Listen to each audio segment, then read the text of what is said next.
That's the process. But the challenge is that, and this, I'm going to use the language, window of tolerance, that we can't be with the rawness unless we have enough resilience to be with it in a healthy way. So often people will come to a meditation class or a retreat and they'll hear instructions saying, whatever comes up, just open to it and say yes. Maybe some of you think you've heard that. And when we hear that, if there's trauma in there, if there's fear, and we try to open to it and say yes, it can be overwhelming and actually re-traumatize us. So in order to be with what's within us in a way that actually heals the trauma, in a way that truly reconnects us, we actually have to have some resourcefulness. And this is now a principle of Western cognitive learning theory, which is, when we learn something, to have a new learning, you have to recontact the old experience, but add a new resource to it. There has to be something additional to change the context. That creates new neural pathways. That creates a new learning. If you go back to the same raw fear and you bring with it a little more presence, our kindness, our clarity, our space, you actually reframe that experience and you're not stuck in the same identification with it. And one of the things that most has an effect is a sense that all the things that we've been blaming ourselves for, like the ways that we distract ourselves, or maybe the ways that we overeat, or the other addictions, or the ways we grasp onto other people, or avoid other people, all the things we think are weak, that we don't like ourselves for, were actually part of what we needed to survive. And there's a real freedom in getting that they weren't a mistake, that we were doing the best that we could. And I think Clarissa Estes says it beautifully. She calls it the not beautiful, the parts of ourselves that get aggressive because that was the best way we had to protect ourselves. Are angry, or that worry all the time. It's like if we're vigilant enough, we'll be able to, and if we watch other people carefully enough, we can protect ourselves from more injury. So one of the first pieces, this is the first key to healing trauma and deep emotional wounds that I want to say, is that there's a realization that it's not my fault. That so much of what we have been blaming ourselves for, feeling flawed about, it's not our fault. And that far from having that take us away from being responsible, it's not until we remove the shame that we can be responsible. We can actually respond to the true core wound that's there once we stop making ourselves wrong for the ways that we've been living with it. And that includes if we've been gone off into alcoholism or been abusive ourselves, still, it's not my fault, is actually the beginning of being able to be responsible, be able to respond. So I find so much that in the 12-step programs and in our spiritual friends groups, the KM groups, and wherever there's a real consciousness of healing friends, that's the beginning message that heals. That this deep respect for who's there, and this understanding that the ways that we've ended up acting out were the best that we could do. It's not my fault. So another way to say it is to forgive yourself. To truly forgive yourself. One friend of mine says, forgive yourself, perfection's not a prerequisite for anything but pain. But even more, forgive yourself all the imperfections. And if you leave here tonight and there's just a little more sense of, like as in the Good Fairy story, that there was some part of you that was trying to take care of you. And it doesn't look so good, the ways that these parts of us try to take care of ourselves over years, but it's not our fault. That's the beginning of being able to choose differently. Forgive yourself. Okay, that's first key. Now, in this story, as I began working with this woman over the months and actually several years, the second piece was that in order for her to begin to contact the rawness, she needed to feel the presence of the good fairy, who became, as she matured, really the Divine Mother. But she needed to have some access to a sense of a very divine and loving energy in the universe to begin to be safe enough to go inside to all that was there. But she also would started getting more and more knowing the pathway to calling on the Divine Mother. And that made a very big difference. She would visualize a field of light and warmth kind of enveloping her. And she'd do it when she wasn't struggling, when she wasn't caught in the fear. She would practice that so that when she did get caught in fear, she'd already had, the neural pathways were kind of greased. She already knew her way. Okay? So this is a key piece that when I'm working with students and clients, especially at retreats, I will ask, what helps you in your life feel a sense of safety and love? When do you feel protected? When do you feel at home? And I'll ask that question because if we know, and it might be for some in nature, many people find a tree or the ocean, a certain spot and natural surrounding is what allows them to feel taken care of. For some, it's their dog. Very, very common that the love of this adoring, accepting creature does it. For many, there's a friend or a grandmother that's no longer alive. For some people, it's an archetypal spiritual figure, like for this woman, the Divine Mother. Or it could be Christ, or it could be Allah, or it could be some sense of a spirit ally of some sort. The first, forgive yourself. It's not your fault. For whatever ways that you've reacted to the trauma and tried to make it better.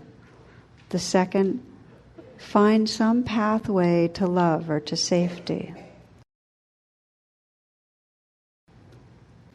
Now the third, once you have a kind of an anchor, a resource, is to, as much as possible, choose presence.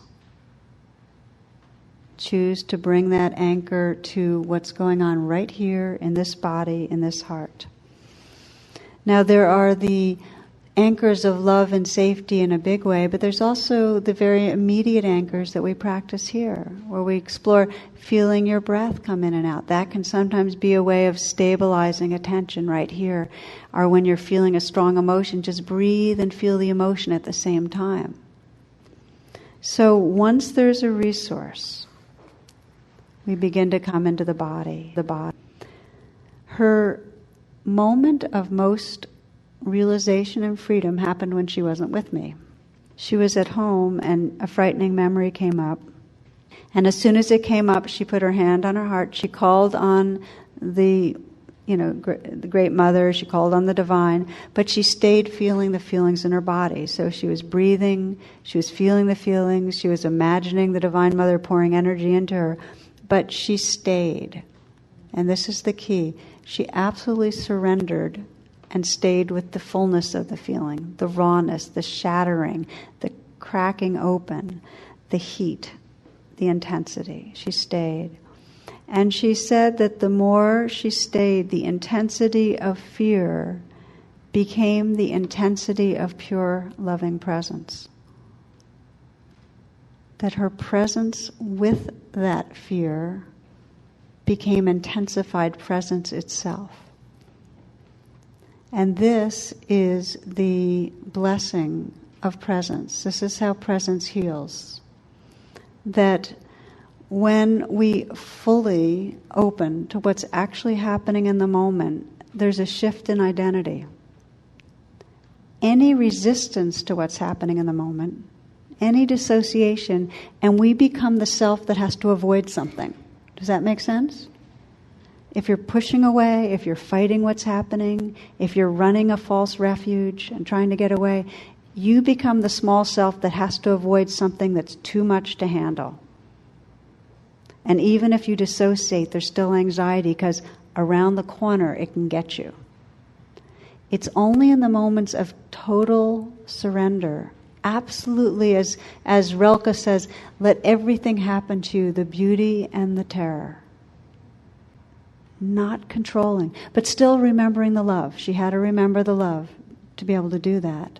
It's in that moment of full presence that the identity shifts.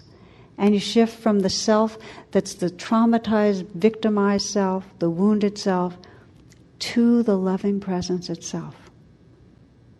That's the freedom. That's the healing.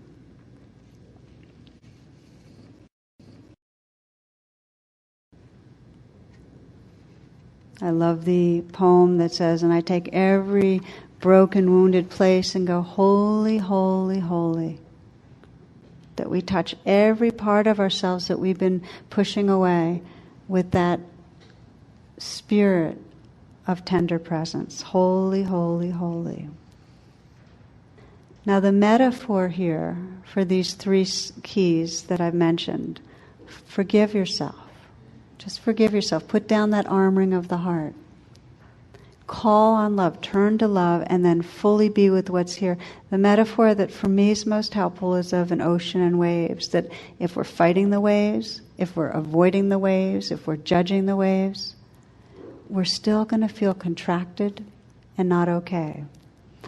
In the moment that we open to them fully, we reconnect with our oceanness. We get that what these waves are made of is what we are. Holy, holy, we become whole. And when you trust you're the ocean, you're not afraid of the waves.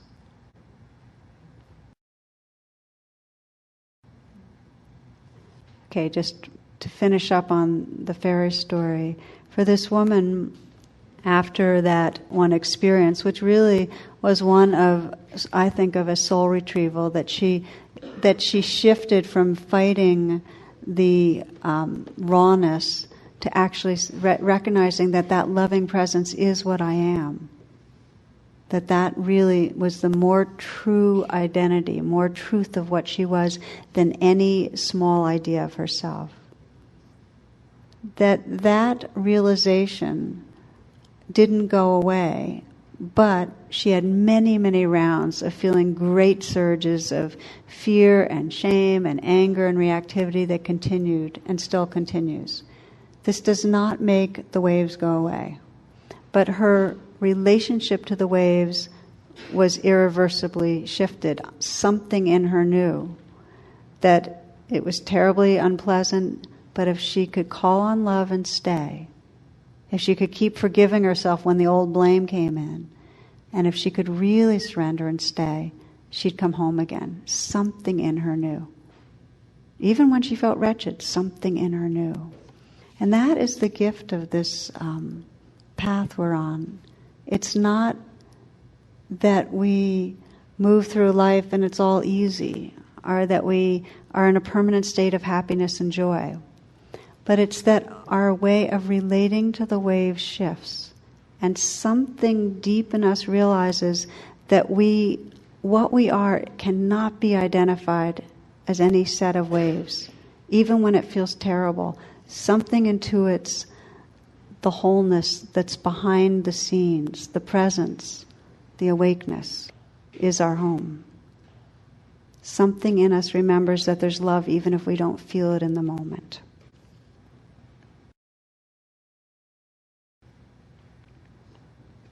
Now, thus far tonight, I've been mostly emphasizing how do we work with difficult emotion or trauma really within our own psyche. And even though my story had me as a support in there, this is mostly a meditative process she was in of calling on the Divine Mother and feeling that energy come in and forgiving herself and so on. But I want to say that as much as it's an inner process, it also needs to be in the relational field, that we work with these difficult emotions, there can almost be this other story we build that I'm supposed to handle it alone. And it reinforces this sense of a self that's supposed to muscle our way through, kind of a machismo spirituality. The truth is we belong to this living web, and that if we bring what's difficult into the field and let the field help to hold us, field meaning each other, it helps to dissolve that trance of separation. It helps us to see the truth of our belonging. So the Buddha talked about the refuge of Sangha, of spiritual friends. And every one of us needs to take refuge in that as much as we need to take refuge in the inner experience of presence on our own. Every one of us has a part of us that's needs to feel safety at certain times that only can be really felt when we're with each other. There's it's very intuitive that in our togetherness we find that sense of belonging that allows us to feel safe. But in the deepest way, in the company of each other, it allows us to get in touch with the truth that's here.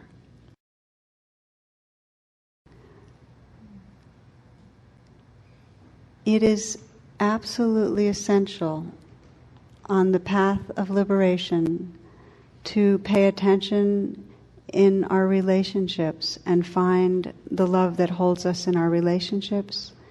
And it's essential to find within our own consciousness our pathways to loving presence.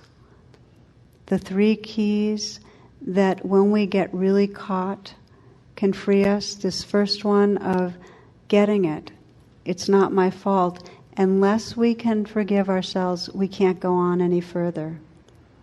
It's called secondary shame because until we are able to address the ways we've turned on ourselves, we cannot go to the root of the wound.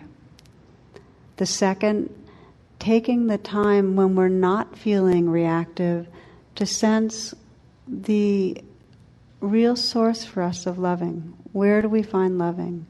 Is absolutely essential.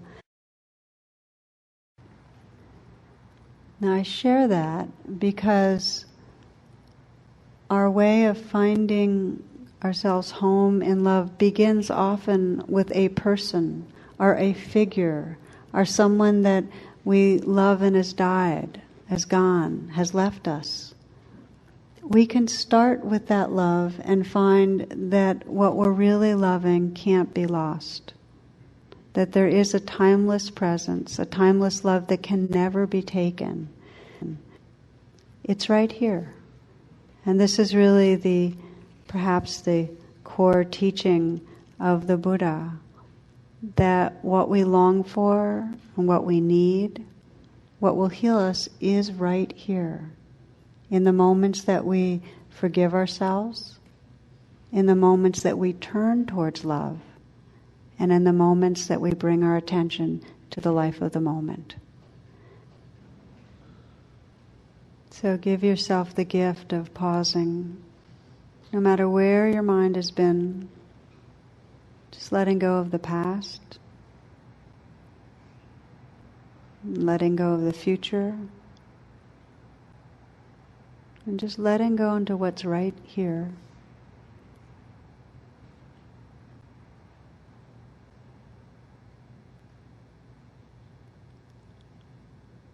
We begin by just clearing a little. Just a sense if there's anything, any holding, any armoring in your heart, any way that you're turned on yourself right now.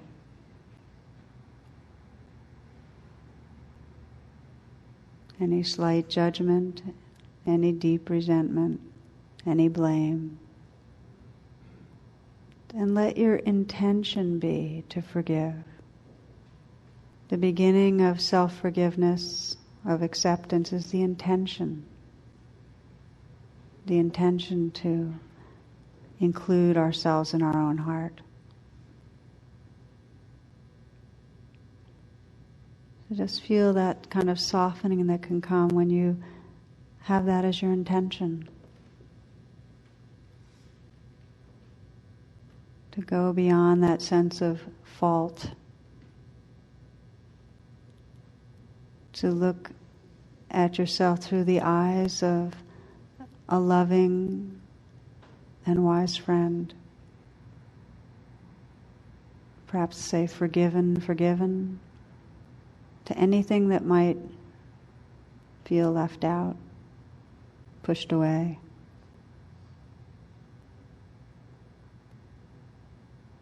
Or just yes, or accepted.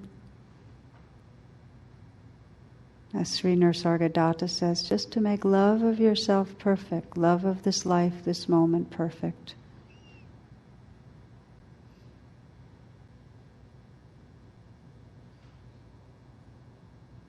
To turn towards love, to sense the loving in your life. And whatever brings that to mind is a beautiful entry. So sense whatever awakens the sense of loving in your life. It might be the beauty of spring.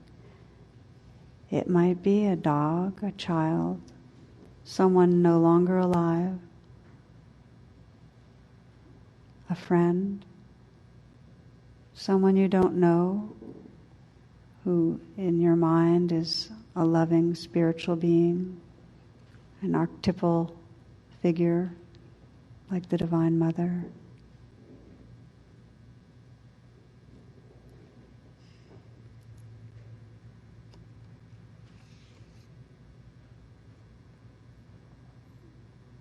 Bring to mind whatever reminds you of love.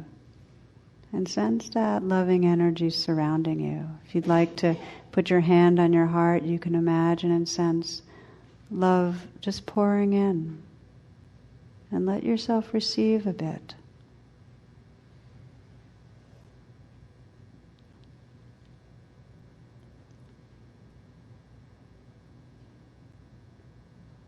The poet Rilke says, I yearn to belong to something, to be contained in an all-embracing mind that sees me. I yearn to be held in the great hands of your heart.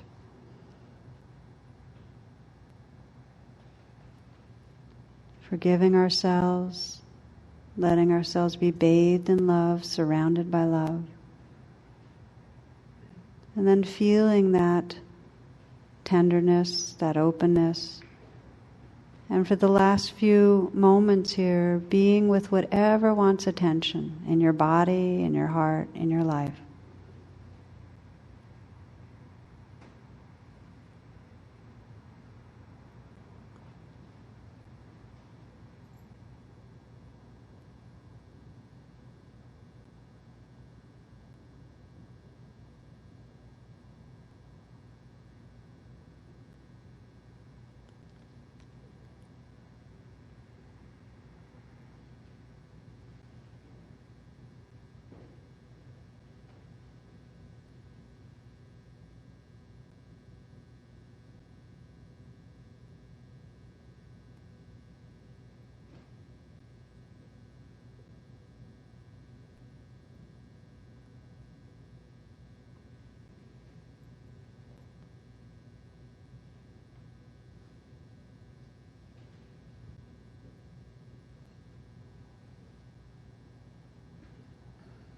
Sensing who you are when there's a full and loving attention.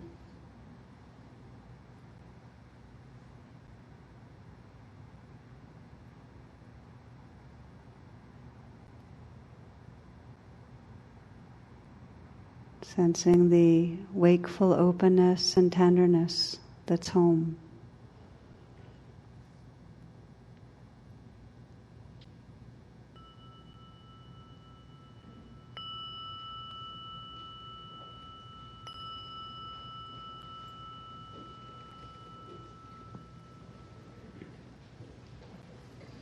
Namaste, namaste, namaste. Thank you.